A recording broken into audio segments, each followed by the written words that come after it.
Oke, lanjut lagi soal yang berikutnya ya, teman-teman. Kita baca sama-sama yuk. 3 bola ya diambil dari sebuah kotak yang berisi 3 bola merah dan 2 bola putih ya. Nah, kemudian misalkan B itu menyatakan kejadian terambilnya 2 bola merah dan 1 bola putih, terus B itu menyatakan peluang kejadian B. Nah, berdasarkan informasi yang diberikan, nah, manakah hubungan antara kuantitas P dan Q berikut yang benar? Di mana P-nya ini ya peluang kejadian B ini, teman-teman, ya. Kemudian Q-nya 3/10. Nah, opsinya seperti ini nih. Oke, jadi kita disuruh mencari hubungan antara P dan Q, teman-teman. Q-nya udah tahu 3/10. Nah, kita mesti cari P-nya ini. Di mana P-nya ini adalah PB atau peluang kejadian B. Nah, gimana nih caranya, teman-teman? Nah, jadi teman-teman mesti paham konsep tentang peluang ya. Oke, kita coba bikin sketsanya dulu deh. Kejadiannya ini kayak gimana gitu ya. Jadi di sini ceritanya kan ada kotak ya, teman-teman, ada kotak. Oke. Nah, di mana di dalam kotak ini ada 3 bola merah, aku tulis kayak gini aja ya. Kemudian 2 bola putih, ya kan?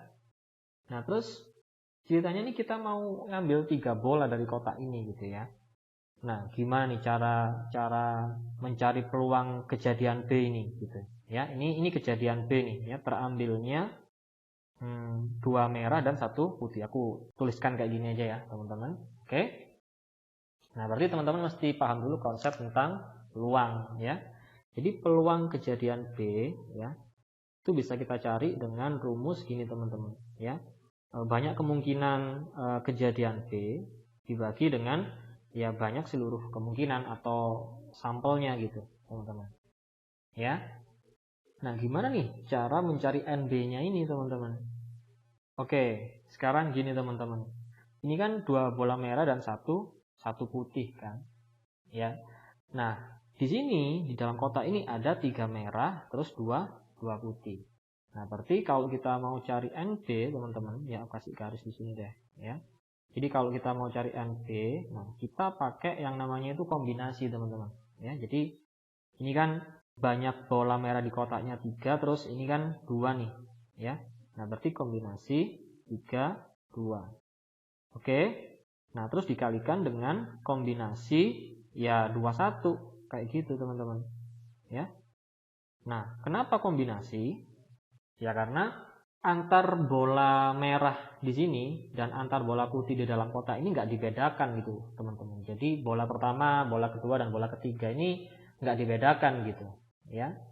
Nah, itu alasannya kenapa kita pakai kombinasi, karena di sini urutannya nggak diperhatikan gitu ya. Nah, kalau urutannya diperhatikan kita pakai permutasi gitu, teman-teman. Kalau teman-teman bingung, teman-teman bisa bayangin gini deh, password gitu ya, password. Kalau password AB dengan password BA sama nggak? Nah, ini kan nggak sama ya kan? Password AB dengan password BA nggak sama. Tapi misalkan ada 2 orang gitu, ya, ada si A sama si B, terus dipasangin di permainan badminton gitu ya, ganda putra. Pasangan AB dengan pasangan BA sama nggak?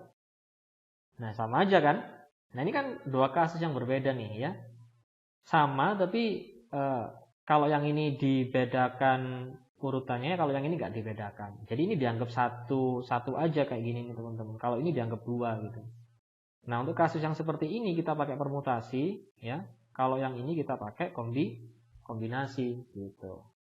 Oke, nah nanti teman-teman bisa coba review lagi ya materi tentang kombinasi sama permutasi. Oke. Nah, sekarang kita tinggal hitung ini, teman-teman. Ya, jadi untuk nyari NB-nya itu caranya kayak gini ya. Kombinasi 32 ya dikalikan kombinasi 2, 21 ya. Nah, teman-teman mesti tahu rumus kombinasi dulu. Jadi misalkan aku punya kombinasi A, B.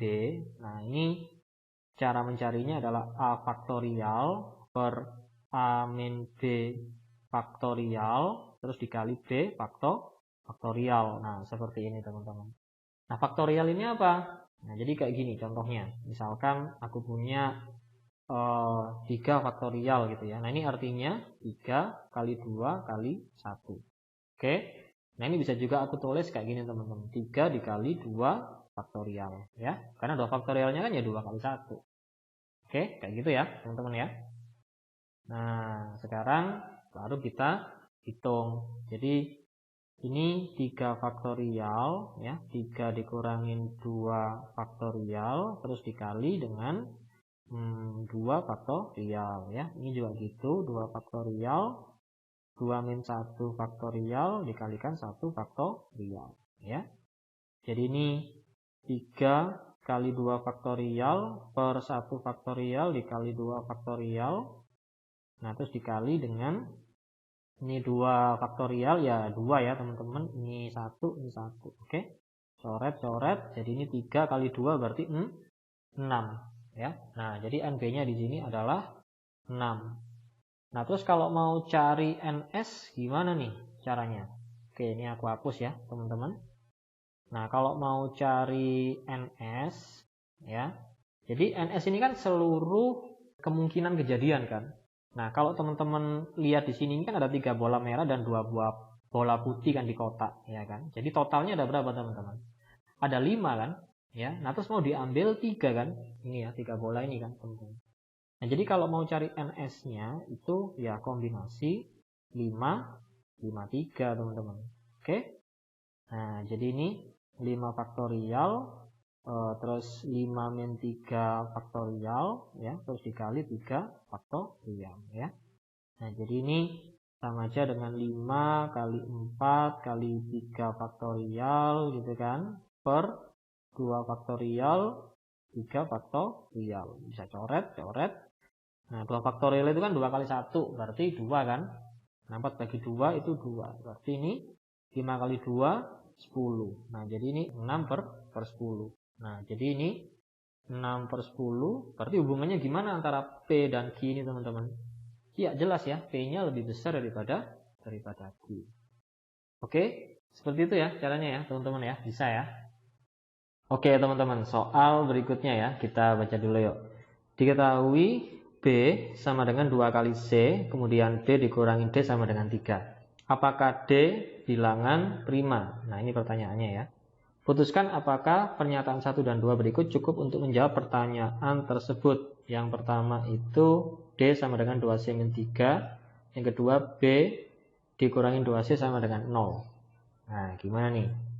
Jadi kalau kita lihat di sini teman-teman ada berapa variabel nih? Ada B ya kan? 1 ya. Kemudian C 2. Kemudian D 3. Nah, sekarang kita coba deh substitusikan ya. Misalkan ini aku namain persamaan yang ke-1 teman-teman, yang ini ya, yang B sama dengan 2 kali C ini yang pertama, ini yang kedua yang B min D sama dengan 3 ya teman-teman. Ini yang persamaan 3, ini persamaan 4.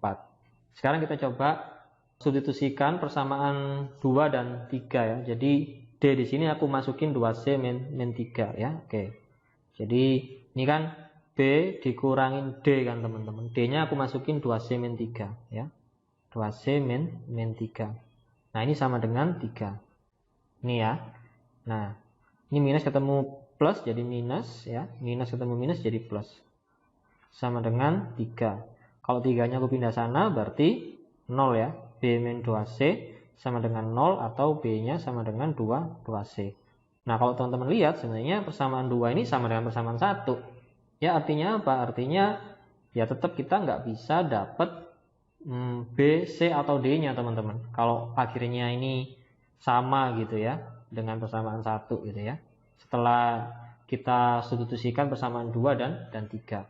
Artinya apa? Artinya ya pernyataan 1 aja nggak bisa kita gunakan untuk menentukan nilai D gitu ya. Oke, jadi D ini baru bisa kita dapatkan kalau kita bisa tahu B sama C-nya teman-teman. Ya, atau kita bisa tahu nilai B-nya aja udah bisa cari D teman-teman ya. Tapi kan nggak bisa ya, berarti ini nggak bisa. Sekarang kita lihat yang kedua. D dikurangi 2C sama dengan 0. Lah, ini kan sama aja dengan persamaan 1 ya enggak? Kalau kita pindah ke ruas kanan kan berarti B-nya sama dengan 2C. Ya tetap aja sama dengan ini. Ya akhirnya ya tetap nggak bisa kan? Ya kita masukin sini ya nggak bisa teman-teman karena tetap ada 2 variabel di sini nanti. Ya enggak?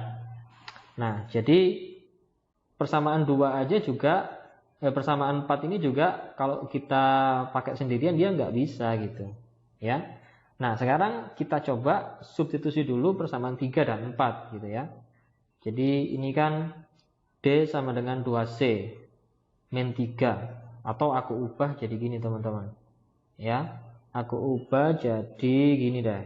Oke, berarti kalau kita mau cari 2C gimana teman-teman? Berarti kan 2C-nya sama dengan D plus 3 gitu kan. Kalau aku masukin ke persamaan 4, berarti B dikurangin 2C, 2C-nya aku ganti ini ya, D plus 3 sama dengan 0. Nah, berarti B min sama plus jadi min ya, min sama plus jadi min lagi sama dengan 0. Nah, ini kalau 3-nya aku pindah ke ruas kanan, B min D sama dengan 3. Ya kan sama aja, ya enggak? Dengan persamaan 2. Walaupun digabung pun tetap nggak bisa ya, teman-teman. Jadi, jawabannya yang mana ini? Ya, yang E ya, pernyataan 1 dan pernyataan 2 tidak cukup untuk menjawab pertanyaan. Oke, kayak gitu ya, teman-teman. Oke teman-teman, segini dulu ya sesi pembahasan soal tes skolastik bagian PK ya teman-teman, pengetahuan kualitatif yang aku ambil dari websitenya SNPMP ya, Seleksi Nasional Penerimaan Mahasiswa Baru tahun 2023 ya. Mudah-mudahan bisa bantu teman-teman dalam persiapan menghadapi ujian gitu ya, atau SNBT, dan mudah-mudahan bisa bantu teman-teman supaya lolos masuk diterima di kampus impian. Oke, jangan lupa subscribe ya teman-teman, like dan share supaya teman-teman tidak ketinggalan video pembahasan soal yang berikutnya. Oke, sampai ketemu di video berikutnya ya teman-teman. Bye bye.